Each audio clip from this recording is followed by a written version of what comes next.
Aujourd'hui, accrochez-vous, ce que vous allez entendre n'est pas un simple feuilleton politique, c'est l'histoire d'un État mis à l'épreuve, d'un président dont l'autorité vacille et d'un vieux monde transatlantique qui publie ses dissensions en prime time. Le 12 août 2025, Donald Trump a pris la parole devant des millions d'Américains et lâché une phrase qui aussitôt a électrifié les téléscripteurs. Je sais ce que Macron cache et je vais le dire. Que la déclaration soit calibrée pour un meeting ou qu'elle cache un réel dossier sensible importe moins que les faits. La France, et avec elle une partie de l'Europe, s'est retrouvée projetée sous une loupe qui agrandit chaque fissure. Ah, Jupiter a parlé? Non, aujourd'hui le ciel politique français est plutôt orageux, et le président que l'on a vu si longtemps en maître de cérémonie ressemble soudain à un homme qui tente de recoudre un costume déchiré devant des caméras impatientes. La scène se déroule sur plusieurs niveaux. À l'extérieur, la scène médiatique internationale s'emballe, des images, des extraits, des réseaux qui tournent en boucle. À l'intérieur, la France ploie sous une conjonction de crises, économie fragile, manifestations agricoles, coupures d'énergie, tensions sociales et un gouvernement qui joue sa survie. Les marchés, qui ne pardonnent rien, ont immédiatement réagi. Actions en recul, obligations françaises sous pression,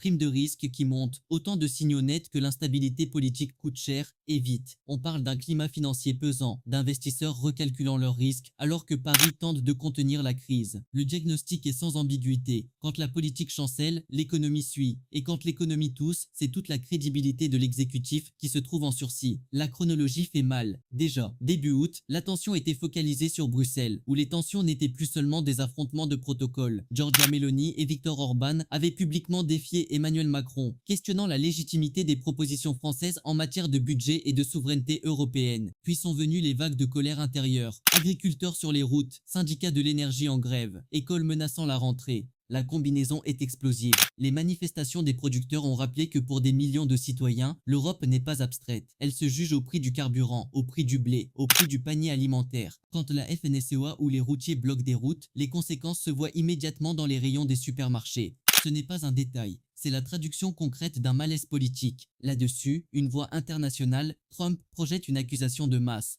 Peu importe que les détails de ce qu'il sait restent flous, l'opération médiatique fonctionne. Elle creuse un sillon que les adversaires de Macron exploitent sans délai. Le lendemain des déclarations, à Bruxelles, la rhétorique a changé de ton. Les pays d'Europe centrale se montrent d'autant moins conciliants qu'ils sentent l'équilibre des forces vaciller. Viktor Orban, maître dans l'art du timing, a rappelé qu'il n'entendait pas voter un budget pluriannuel tant que certains fonds restaient gelés pour son pays. Cette stratégie de blocage est simple et redoutable. Tenir en otage des milliards et avec eux la capacité d'investissement européen. Le message est clair, on ne négocie pas seulement des chiffres, on joue la table entière. Pour l'Union, c'est une crise de gouvernance qui met à nu une fragilité institutionnelle. Si un membre peut tout suspendre, quelle marge la Commission a-t-elle pour impulser une stratégie commune? Les réponses sont encore floues et la patience des partenaires limitée. Macron, lui, n'est pas resté inerte. Il a multiplié les rencontres bilatérales, tenté de rappeler que l'Europe a besoin d'une colonne vertébrale forte et rappelé son attachement au marché unique. Mais la réalité politique est moins docile que les discours. L'Allemagne, par prudence budgétaire et par crainte d'un électorat fatigué, tempère son enthousiasme. L'Italie joue sa partition nationale avec force et veut obtenir des garanties. Et certains pays du Nord, déjà exigeants sur la rigueur, regardent le spectacle avec un scepticisme croissant. Le résultat est un paysage diplomatique fragmenté, où la voix française, autrefois perçue comme moteur, sonne désormais différemment, moins imposante, plus sollicitée, plus contrôlée par des alliances fluctuantes.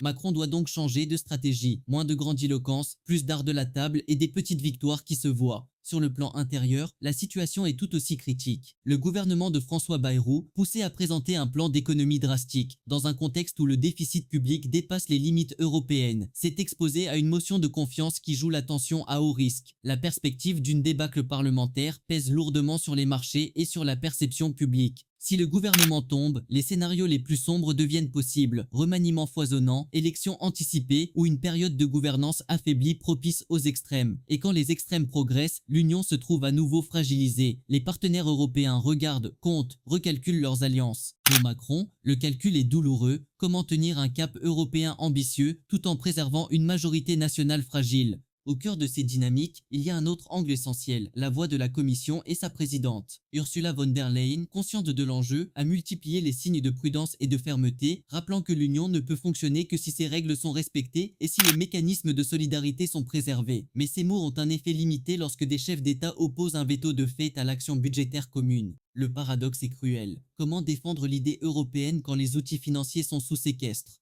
Les institutions européennes tentent de bricoler des solutions, mais la pression du calendrier, plan de relance à finaliser, soutien à l'Ukraine à garantir, dépenses de défense à sécuriser, rend la gymnastique diplomatique périlleuse. Il faut regarder aussi l'effet domino de l'actualité internationale. Le sommet prévu à New Delhi, où la France espérait retomber sur ses pieds diplomatiques, a tourné au camouflet lorsque des annonces de partenariats commerciaux avec d'autres grandes capitales ont marginalisé Paris. Ce type de signe externe, même s'il ne suffit pas à sonner le glas, alimente l'idée que la France perd de sa marge d'influence. La scène internationale n'est pas indulgente. Si vous n'êtes pas perçu comme fiable, les partenaires vont vite regarder ailleurs. Et c'est précisément ce que certains observateurs ont noté. Les grandes manœuvres internationales se font désormais à 2, 3 ou 4, mais rarement à 27 lorsqu'un membre central vacille. Pendant ce temps, la colère sociale a une géographie. Villes, campagnes, banlieues. Des régions agricoles bloquent des routes, des centrales voient des mouvements syndicaux, des écoles menacent la rentrée. Le coût politique est immédiat. Chaque pénurie, chaque coupure, chaque retard se transforme en image médiatique et en argument de campagne pour l'opposition. Jordan Bardella ou Marine Le Pen n'ont pas attendu pour profiter de l'aubaine. Dans le discours public, l'incapacité du gouvernement devient un motif payant. La société, las, ne croit plus au seul discours. Elle réclame des mesures palpables sur le pouvoir d'achat, sur la sécurité, sur l'accès aux services publics. Et dans une démocratie, quand l'effet d'urgence tombe, l'échéance électorale devient un juge impitoyable. Alors que faire maintenant? D'abord, reconnaître l'exacte gravité de la situation. Ce n'est pas seulement une crise de communication, c'est une crise politique et économique qui exige des actes. Ensuite, prioriser. Montrer qu'on peut à la fois prendre des mesures immédiates pour apaiser les tensions sociales, mesures ciblées sur l'énergie, aide aux agriculteurs,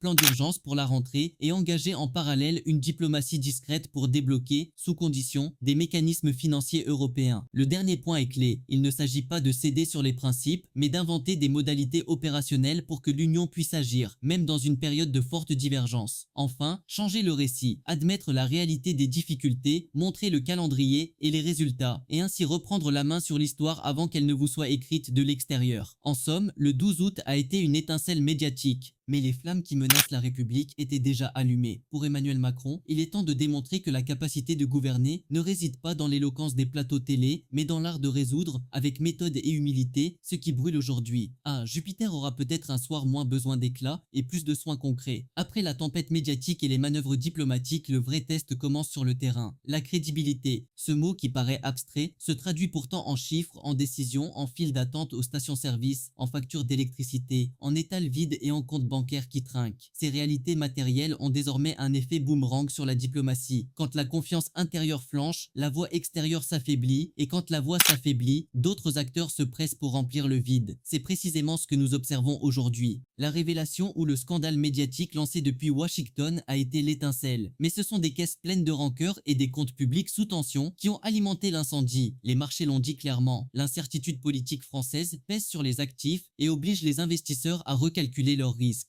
Les observateurs internationaux notent que la fragilité d'un grand pays européen a des effets systémiques, et pas seulement symboliques. Sur le dossier budgétaire, la manœuvre d'un seul pays peut aujourd'hui bloquer des montants colossaux destinés à l'Union. Viktor Orban l'a dit sans ambages, pas de vote sur le budget pluriannuel tant que les fonds gelés ne sont pas débloqués. Traduction, des milliards mis sous séquestre deviennent l'enjeu d'un bras de fer politique. Dans ce contexte, l'Union se trouve à la merci d'un chantage institutionnel puisque l'unanimité reste la règle pour certains mécanismes.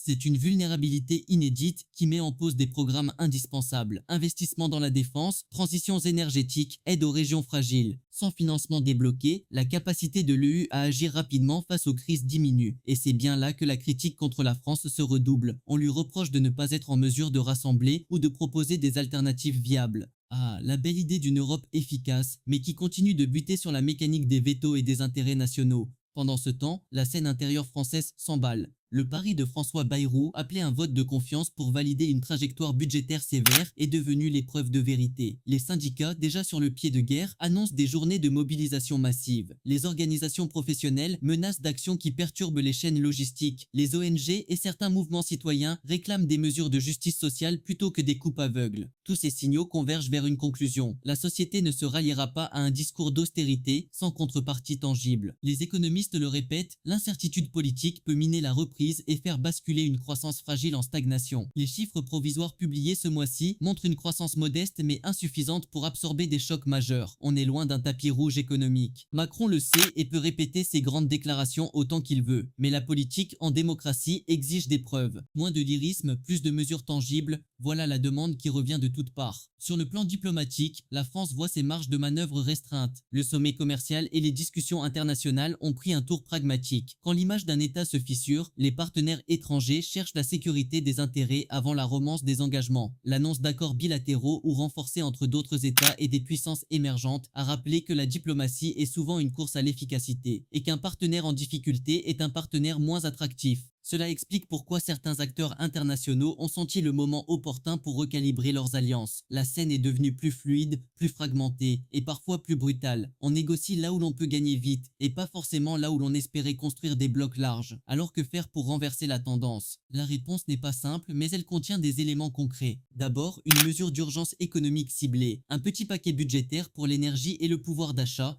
financé par des redéploiements et des économies ciblées. Pas un grand plan théorique, mais des gestes visibles qui atténuent la colère des ménages et coupent court aux manifestations alimentaires. Ensuite, une médiation européenne pour débloquer une partie des fonds gelés, avec conditions et calendrier, afin de rendre possible des actions européennes tangibles sur la transition et la compétitivité. Troisièmement, une stratégie de communication honnête, reconnaître les erreurs, expliquer les priorités et présenter un calendrier clair d'action, car le vide de sens alimente la rumeur et le complotisme.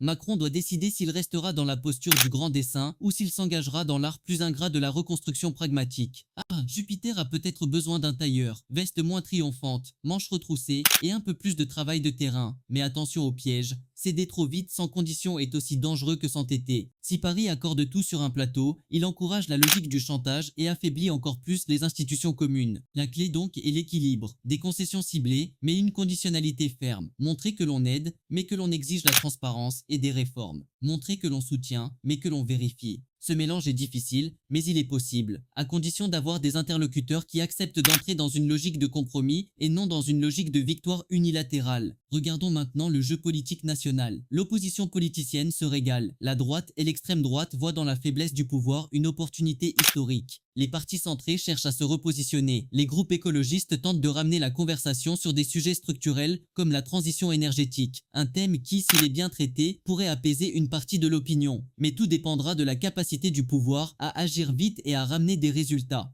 En politique, le temps est un juge sévère. Plus l'incertitude dure, plus les marges de manœuvre rétrécissent et plus la situation devient explosive. Il y a aussi un enjeu institutionnel à regarder, le rôle des parlements nationaux et du Parlement européen. Plus que jamais, la transparence des décisions, la mise en place de mécanismes de contrôle et l'inclusion des instances parlementaires peuvent offrir une légitimité renouvelée à des choix impopulaires mais nécessaires. Les consultations citoyennes, si elles sont réelles et non symboliques, peuvent également atténuer la défiance. Des dirigeants qui sauront articuler décisions fortes, contrôle démocratique et ouverture au débat public auront une chance de sortir la tête hors de l'eau. Enfin, une remarque sur la dimension transatlantique. Les relations avec les États-Unis ont un caractère imprévisible et parfois spectaculaire. Quand une déclaration publique d'un ancien président américain devient vecteur d'une crise étrangère, l'Europe doit apprendre à gérer non seulement ses propres débats, mais aussi l'impact de paroles qui circulent librement dans un monde hyper médiatisé. Cela exige des canaux de communication robustes, une diplomatie proactive et une capacité à répondre rapidement aux déstabilisations médiatiques. L'Europe doit se doter d'une stratégie pour contrer non pas seulement des faits, mais la logique de l'émotion qui nous submerge quand la télévision claque une annonce sensationnelle. Au final, si la France veut préserver son rôle et si l'Union veut rester pertinente, il faut accepter la dure vérité. L'autorité ne se décrète pas, elle se prouve.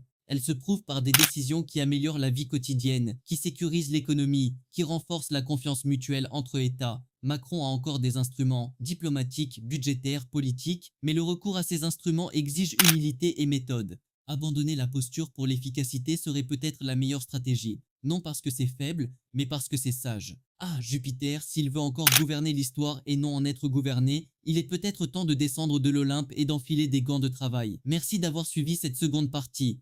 Si vous voulez, je peux rassembler les deux parties dans un seul document prêt à l'enregistrement vocal, ou bien adapter le texte pour tenir exactement X minutes si vous me donnez la cadence de lecture souhaitée. N'oubliez pas de vous abonner, de liker et de laisser votre avis. Dites-nous si Macron peut reprendre la main, ou si nous allons assister à une recomposition durable du paysage européen.